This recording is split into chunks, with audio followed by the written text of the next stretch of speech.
Previously on Chinsane. Satana ko dune ko ye twemi. Ni neke dune ne na mono ni.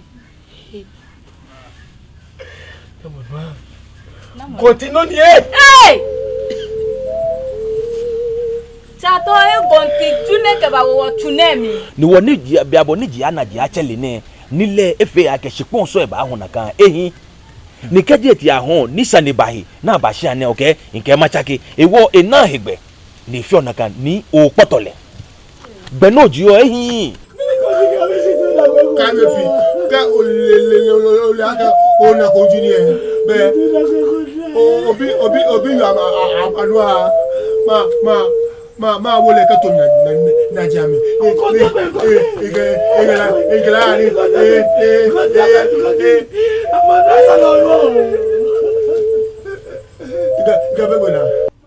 Noni fele esehin ishuele nke shuele to ma shu owo to won je chale ne jamimba ni mama bobo amani ye oni no lo ba fe ye ko lo fe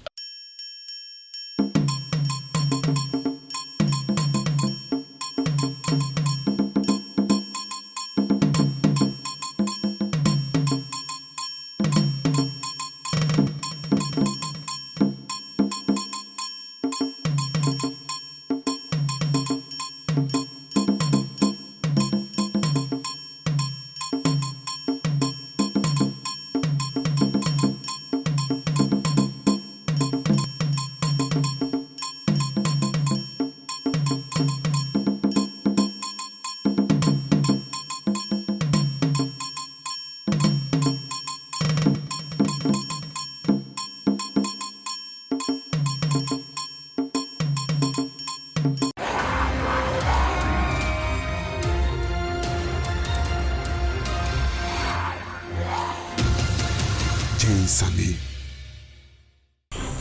Ni gonti. Fa no make me get chabu bi oje ni. Sha mo kwale sani jake. Sani na yu ake no mo kale ilomo. Hey. Malemi. Alomo e bi e. Lenu. Shi o bla yu e bele eju. Oh. Ni mo ko be ni hu mo wa ni. Sani ya ni afa bele e fin. Fa ni papa. Ken ni ne bi ake no mo yu ake afu fa. O fa ni. Mo ko no yu ko ni ko fa. Oye. Kayo chu. Achebure mache. Wole. Ka popo yo abi we temo. Olumoko. Mafioso. Mafioso. Shibe bo ona sponi. Ona sponi. Ya aba fini ko ka bo she ya ga lo o choso ko o ami. Ka mi o se be ni ne bo la ka fe ba ne kegbe. No, nyami ba o la ka o che moto yi. Yo gbe keju. Won ni yo bo ona. Ma wa bo tun. Ko no wa mi ko metu mi o ke se inu ni awon mo mi ma wa bo. E be ni ene ju ene ni na ju ene ni wo. Ka se gbe yi. No ni na ni e se wa miss won ni na wa. Mo fa na yo. Boda bojo mo we ko jo ma ni ni je le mi ji mi ko je o no we se lo o ya ti ko jele yo bo yo no chabu bi e ka mi go ti ye mo ko be ko fe mo bọ́ọ̀lù ka fo ni da mi ji ni go ti e yo go ti se lo o ya fi po yo bo yo le no yo Ayo chukwa yo ni go to ni smo ni ko ba na o we ke fe o bueno ya sí ya le ai ma yini yo ai ole no ni makebo ya ke onya anu ele ke nyami nu ehisia ke ike ha ni situ ejola basia mi dani e baba gbna mi e no fia no ya no jogba ehia mi wo ha ne le ho akasi nyami nu ya bi yo e ya bi komeda ne back plan mi ne ba he for me agbene ma ba ne no fia no fe ba sa ehia mi na kan e ha ni tu ejola basia e fe gbe kan ni seni ani e bi ene hia me na kan fia mi mi ke bo ko te ya no ake o sapate bode che ya no akele ko shele gbe ye animale ikele loko habo ko shele gbe ye ike bode cho ya no akele shele gbe ye no make no member ike bo ike ko la ko shele gbe ye bode cho ya lo akele no shele gbe ye wo no ke she ha mi bode che ya no akele ikele loko mi gaga mi shele gbe ye o shele gbe ye ni no make no member wo ke she ha bo no ke ale ko te ka no ke ale ono no ni ka bo wi o ya bo nya ko chachi o ye fle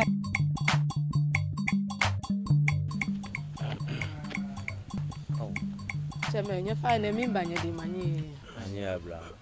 nya fa no okota ba chemike atrashi wo be shani na nye lefon Yo MBO obo moden ake okebule hansen shi sanene ehehia koni onyam yuele hu eyabie yake onupa ke adunke ingbe die wo agbene hu moko enu tofan ha ilaje ewo shikwen ehehia keje yabie keji oklo osajin ekele hu ewi no alole ewi no ekebo hu owi no shi okuta ha wona wole ake benisho jeme ake ifagbe ibe mami ene wo wosumo wa wiesa ne ibe afi na ka hu ye eko ibe ewo shikun wa sumo ni le hu ye bie bo na afi kunike oklo osajin fi le hu eyegbe keke wona heni etofan eke afolonku eka ke femini eka keja wa pa bufai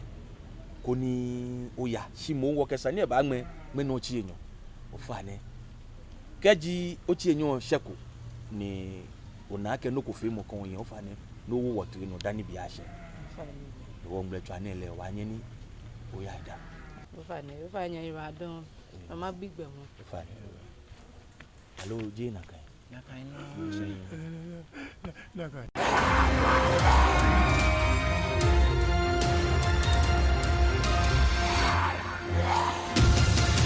Chinsane.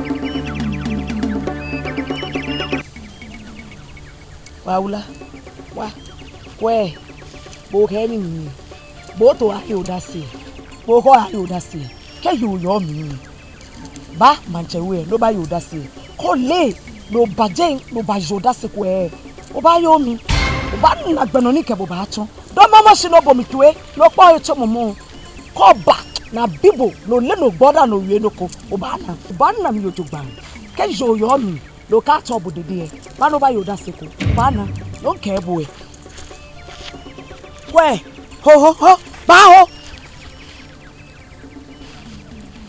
mo ba yo npa imbi o fe mi tan ke san be kwa fon ye fi na kan o fa ine yemo ke cho imami ke inye ma no be san ne ke no ko fi o no ake he internet ke ya ke ka tai baby bibi so na me ke mi wo e hia ne Ewa mi pa bo fai koni o ka mana wie mo ham na kan oh ene le beje no koni onye mmeni na agbenu la ke je dan egbu mi so yi e wo ekure na kan gbele abi mi se kwa me o na twi bia ne ama fita wo yi to mo weku wona ani nya hinsi to mo nyami me wo boko wie nkan ba wie onu nko fai ko wie nu nkan ba nyawo le nje ba wie iyo ya kino feno ba kan din o wani Umi ashoy unu. Empa fa be ma ya fa mo machine bo bi. Yo inu.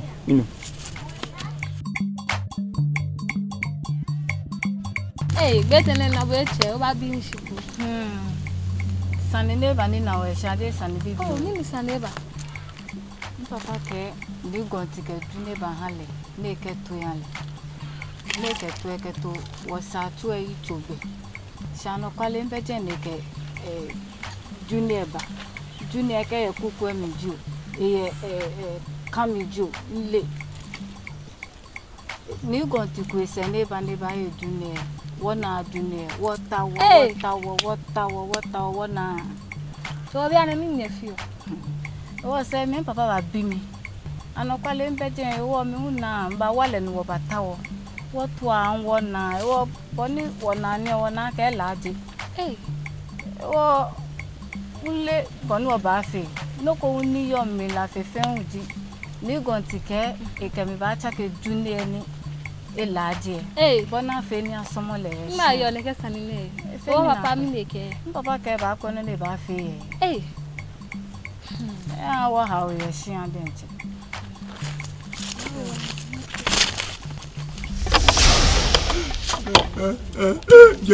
yo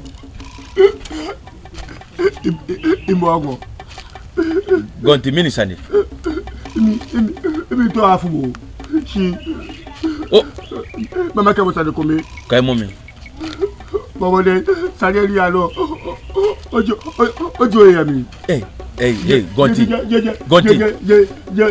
je mo ya mi gonti kwe ko ke nje ye sani me bo sani fo se labi iye gbogbo wa kwe jemo ewo gonti jemo ya mi ke mokwe na sani tumoneke ne ke ba ke sani be ba hamie ika nje ye sani mi ko ni te ya elete jayo iye gbogbo wa jemo ya mi bo fo sani ese jemo sani bo hu fo sani ese jemo sani non ko bo fo sani ese bo ma de se hin shi neke o to ye gbomogbonyo ole ake ma ye mi jigni ni gote onyo boko ka bon play o agopo boko ka bon play yo ka fi oni dabi boko ka bon play gote jemo ya mi bo fo sani ese jemo ya mi bo fo sani ese akeni ya ha mo chito akahe mo ni no keto o ka nmesi amie keke ni la jo aka ke je ke bi o ba ngba na ayo ne kam lai iwo boshi mi hu bin kebu iwo boshi mi hu bin kebu ayo ni oluwe o bara ko igbe gonti o fe noko yo gonti o fe noko yo mi iwo boshi o fe noko ya suka ba mi no yo suka ba ehin gboma de se ehin shi nakai akeneke ehin ma bo ishahe wa kanya mi nujibo Onyemi ayele baba. ishahe wa kanya mi nujibo Osho ike mini. no ni ya no bo ko na no ni ya no Mini ya no. ani se ni ani na ke fi ogbe ke bo le no ni ya no Oh ayele. Amako efela ni se ni ani. na mo ke fi la ni se ni ani Oh ayele. Kefi kenu ko wana tui. Afela ni se ni ani. Ekole no ko fi o ni efe na gbele tui. mini no ko fi o na efe aha gbe ke ne ni neje eju bo de che wa hale bo ile ko ni gbe ke ne ma mi tuen se na ke mo gbe ke le ko mo le Afekole no ko. ka ke ma ka fe oh alupo lele no na be no ejimi kedumoshi alubo Bo ndale na kan chije na kan yi. mi ji okra ma bon sa yo okra ni o to ya katake ba shi ani Kan afekole no ko. efekole no ko Na afele ekole no ko fi efe na gbele tui. hano ya akashi e hani ohi akashi hano ya akashi ke no na fi obo e ona bo alubo de nche ma ta o gba tababu Oh mini tun aka lumi. mi ya Mo ke efe no ko fi na chosele. ike fe ko atosele If you wanna tree, can you go no wo tree? Ke joda no ba na ke ja atosele alomi ne Can you go no wo tree? Oh. Nyemi ne kula. Mi ja lumi e. Pe ke efe no ko fi o na chosele. Ene mo ba do mo shi no blo na tree. Oh. Can you go na tree?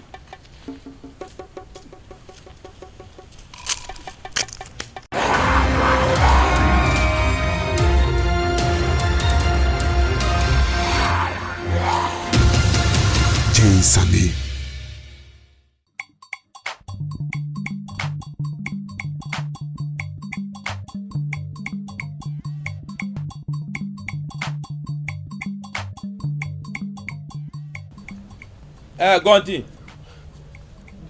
Gonti. No mo oje. Gonti mbongo. Mi yele bono. Nya wa session.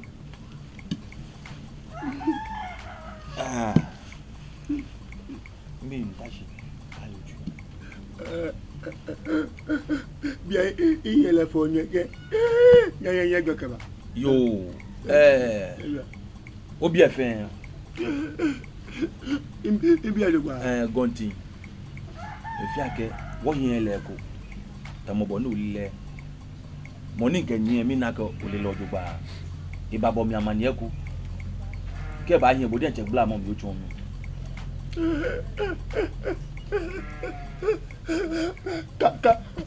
Okaba, holo minali. Mo ba le lo okalaba yemo. Yo, ko ngbe gba ke no ni iwo ni nkelaba wi Gonti ole ake bomo gbonyo jibu. Gonti ole ake osube hin. Oba shalo. Oba jabi. Gonti. Oba jabi. Gonti.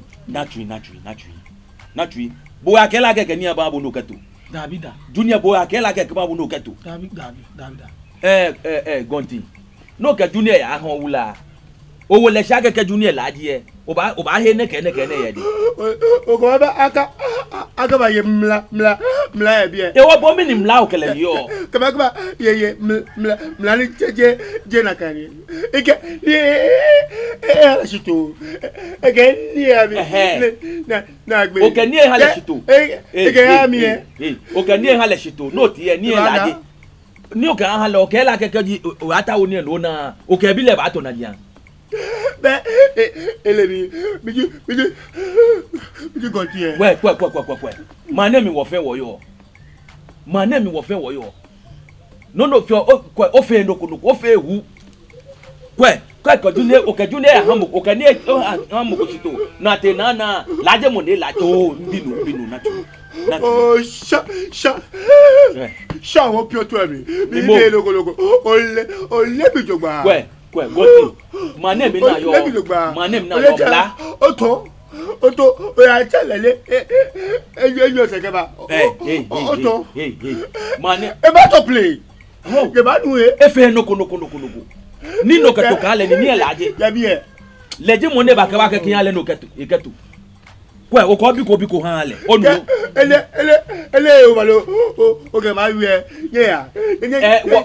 Ja bi e ye ya. Je bi e wo yo. E wo ba ya. Ja bi e ya. Je bi wo. Okay. Ju le ba wo nde. Ito bo gbe ete. O ba nu e. Nye mo se bia no no amo bi le ke ba. O ba nu e. Kaje gbonyo ni jibu e. Nchejayo. Nke o chimi. Nchejayo. Gba. Bra, ye. Okay, mo hale. Onu no ni gabu onu. Ebi ikere ba tu oba. O ga la femini. Mo le ko be. Ingele bi e. Oba na. Abayo obu. Abayo obu. Bi ni. Ego tie. Onyo sise ni. O ya ngopo. Se pe no wa so se na ngopo. Oba na. Se pe no wa so se ni wo ngopo. Mi o ka fi oni e. Ko o kaje gbonyo jibu e. Kaje gbonyo jibu e. Ya bi. Na gbabo. Mi o ka fi oni e. Kaje gbonyo ni jibu e. O jegbe o ba tawo lo nsila no ka wo nu papa da mi no ke ita tule. Ke egbe da mi no ka ke da nje fun. Gbe nyen. Onu kesa ni ba be ma de sa ni yu o. Ye ba. Mi fu asani. No ko ba ye tele abi no ko ma bi. Mi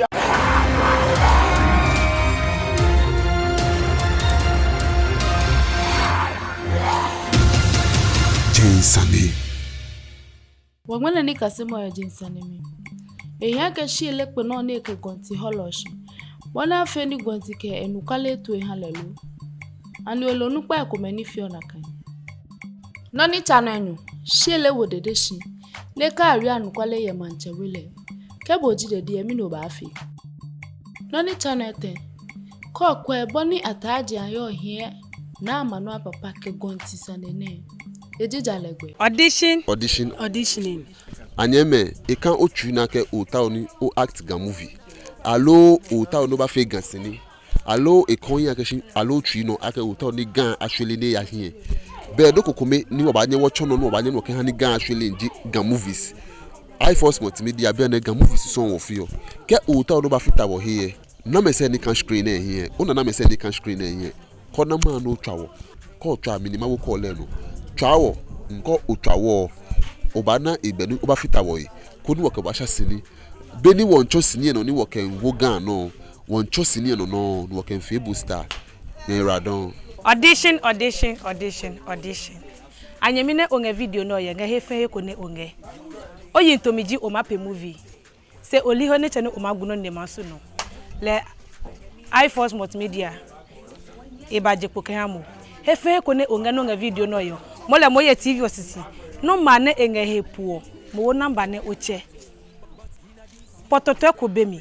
Ke oli pemi. Se mo la twinya sandeji o mape movie keke mole moba. Ko che namba hefe ko no nge wa macho mo ne wange no o mabasu wango no wake mo machuni. iForce Multimedia everywhere. Mole moba no wape movie. Auditioning. Bia ne iForce Multimedia won fe auditions. E wo ko le ake onuogan. Onuogan shishimu no ye minche ke ha acting ke ni bi ebe no ele yi boy ne ni nye na screen no. Nye twa ko nye ba fata wo iForce Multimedia. Wo ke ni bi pi ba movie series ke ni bi e wo nye ba fata wo nye lo. Audition. Inye me fe ni agbo na. Mo fia mo no to no join sini die mo ne. Na naga ake gamen bia ne wasa wo be ko nwe. Ko yi boy ne ni ka TV ehihie. No twa no ba join wo. Ni agbe ne gawe mo wonye wo fail o digba na machine.